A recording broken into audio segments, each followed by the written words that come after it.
Good morning students. आज हम बात कर रहे हैं बीएससी द्वितीय वर्ष की ऑप्टिक्स की बुक से। टॉपिक का नाम है व्यतिकरण एवं अध्यारोपण सिद्धांत, यानी कि इंटरफेरेंस एंड सुपरपोजिशन प्रिंसिपल।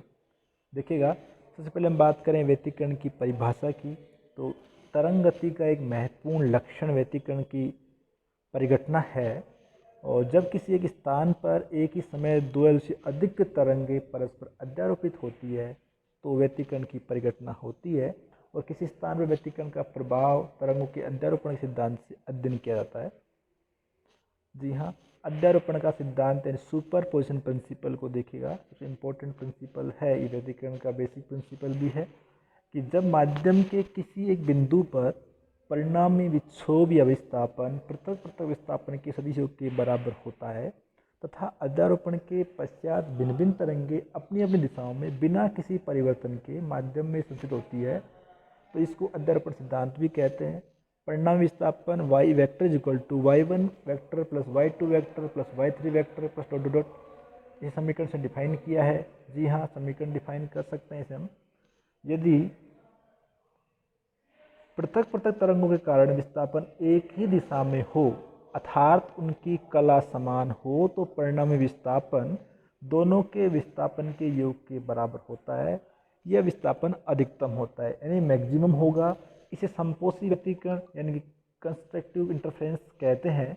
जी हाँ, सेकेंड कंडीशन है यदि पृथक पृथक तरंगों के कारण विस्थापन विपरीत दिशा में हो अर्थात विपरीत कला में हो तो परिणामी विस्थापन दोनों के विस्थापन के अंतर के बराबर होता है और यह विस्थापन न्यूनतम होगा।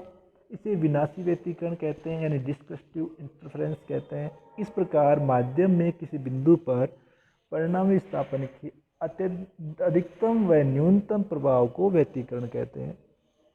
मान लीजिए किसी टी क्षण पर किसी बिंदु पर किसी एक तरंग के कारण विस्थापन y1 is equal to a1 cos 2 pi nu t है। इसी क्षण पर दूसरी समान आवर्ती वाली तरंग का इसी बिंदु पर उसी दिशा में विस्थापन y2 is equal to a2 cos 2 pi nu t plus delta है। यहाँ पर न्यू आवर्ती है, डेल्टा तरंगों के बीच का कलांतर है, दोनों तरंगों के बीच का कलांतर है यानी फेज डिफरेंस है। तो अध्यारोपण के सिद्धांत से परिणामी विस्थापन y is equal to y1 plus y2 होगा। तो इसे लिख सकते हैं y is equal to a1 cos 2 pi nu t plus a2 cos 2 pi nu t plus delta, या y is equal to a cos 2 pi nu t plus phi. यह सूत्र परिणामी तरंग गति को दर्शाता है जिसकी आवर्ती न्यू पूर्व व्यतिकरण तरंग के समान है तथा आयाम a है। जी हाँ, यहाँ a परिणामी आयाम है, y परिणामी विस्थापन है, तो a square equal to a1 का स्क्वायर प्लस a2 का square plus 2a1 a2 cos phi, यानी कि a बराबर परिणामी आयाम a is equal to a1 square plus a2 square plus 2a1 a2 cos phi का रूट होगा। तथा जो कला है यानी कि जो फाई है, जो फेज है tan phi is equal to a2 sine delta is equal to a2 sine delta divide by a1 plus a2 cos delta, या यानी कि phi is equal to tan inverse a2 sine delta divide by a1 plus a2 cos delta. इसे भी इसने समीकरण से define किया है। यदि स्रोत कलासबद्ध है तो फाई क्या होगा, नियत रहेगा यानी कांस्टेंट रहेगा। अतः समीकरण इस समीकरण से अगर बात करें यदि फाई का मान क्या है, 0 है, 2 पाई है, 4 पाई है, 2n पाई है, तो इस कंडीशन में क्या होगा, A square equal to a1 plus a2 का स्क्वायर। जी हाँ, इसका मान 1 हो जाएगा। तो A square equal to a1 plus a2 का स्क्वायर यानी कि ए equal to a1 plus a2। अतः परिणामी आयाम a is equal to a1 plus a2 अधिकतम मान होगा। ये संपोषी व्यतिकरण को दर्शाता है। यदि a1 is equal to a2 हो तो जो परिणामी आयाम होगा व्यतिकरण प्रतिरूप के लिए वो होगा a is equal to 2a1। इसे आप देख सकते हो समीकरण इसमें, जैसा कि ये जो डायग्राम दिखाया गया है संपोषी व्यतिकरण के लिए, विस्थापन y है और इस समय t है, इनके बीच का जो ग्राफ है इसमें आप देख पा रहे हो दो तरंगों के लिए दिखाया गया है ये जो, ठीक है। दूसरा भी दिखाया गया है। और जो परिणामी है परिणामी इसका जो तरंग है उसके लिए जो है इस प्रकार होगा, यानी कि a is equal to A1 plus A2। ठीक है, यदि phi is equal to pi 3 pi 5 pi divide 2n plus 1 pi हो तो A square is equal to, परिणामी आयाम A square is equal to क्या होगा, A1 square plus A2 square minus 2A1 A2 cos phi. जी हाँ, तो जो A square equal to A1 minus A2 का स्क्वायर होगा विनाशी व्यतिकरण कंडीशन में, क्योंकि वहाँ कोस फाई की वैल्यू -1 होगी, इसलिए A1 square plus A2 square minus 2A1 A2, cos phi की वैल्यू -1 हो चुका था इसलिए माइनस टर्म आ गया। तो A square equal to A1 minus A2 का स्क्वायर, या A बराबर A1 माइनस A2 होगा, यानी परिणामी आयाम A equal to A1 minus A2 न्यूनतम मान का होगा। यह विनाशी व्यतिकरण को दर्शाता है। यदि A1 is equal to A2 है तो परिणामी आयाम A बराबर क्या होगा, 0 यानी 0 होगा। इसे आप डायग्राम से देख पा रहे हो, ये विस्थापन y और ये समय t के बीच का ग्राफ है, इसमें इस प्रकार दिखाया गया है। ये तो जो a है A1 माइनस A2 बराबर 0 हो गया। ठीक है, परिणामी आयाम इसका क्या 0 हो गया, क्योंकि दोनों कलाएं दोनों क्या इसकी विपरीत आ रही है। समीकरण 3.5 से ये वाला समीकरण की बात कर रहे हैं अपन, इससे क्या होगा, A square equal to A1 square plus A2 square plus 2A1 A2 cos phi था, लेकिन कोस फाई की जगह इसने मान रखा, कोस फाई को लिखा 2 cos square phi by 2 minus 1। जी हाँ, हम खोल सकते हैं कोस 2 फाई बराबर 2 कोस स्क्वायर फाई माइनस 1 या 1 minus 2 sine square phi by phi. तो यहाँ इसने इसको इस प्रकार लिखा है cos phi equal to 2 cos square phi by 2 minus 1। तो A square equal to A1 square plus A2 square plus 2A1 A2 into 2 cos square phi by 2 minus 1। इसको आगे देखते हैं, ए स्क्वायर बराबर A1 square plus A2 square minus 2A1 A2 plus 4A1 A2 cos square phi by 2। तो इसको ले सकते हैं हम ए स्क्वायर बराबर A1 माइनस A2 का square plus 4A1 A2 cos square phi by 2। जी हाँ, यदि A1 is equal to A2 हो तो क्या होगा, परिणामी आयाम ये टर्म 0 हो जाएगी। तो A square equal to 4A1 square cos square phi by 2 होगा। तो हम जानते हैं कि तरंग की जो तीव्रता है वो आयाम के वर्ग के समानुपाती होती है। I is directly proportional to A square, यानी आई बराबर के ए स्क्वायर। आई तरंग की तीव्रता को दिखाती है, ए इसका आयाम होता है। तो यहाँ I is equal to direct proportional to A square से हो जाएगा 4A square cos square phi by 2। यानी कि ये समीकरण बताता है कि किसी बिंदु पर व्यतिकरण प्रतिरूप की तीव्रता आई कोस स्क्वायर फाई बाई 2 के अनुसार परिवर्तित होगी। इस प्रकार की फ्रिंज को कोस का थीटा फ्रिंज भी कहते हैं।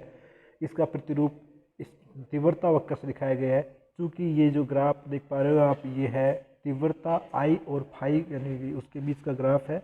इसमें जो ग्राफ है कोस का इसके आपसे होगा, क्योंकि कोस फाई कोस 0 की वैल्यू होगी 1, तो इसमें तीव्रता का मान अधिकतम होगा, और कोस पाई का वैल्यू -1, तो यहाँ इसका मान कोस पाई, लेकिन ये फाई बाई 2 है, तो pi by 2 cos pi by 2 की वैल्यू 0 होगी। इस प्रकार इसका मान ग्राफ इस अनुसार होगा।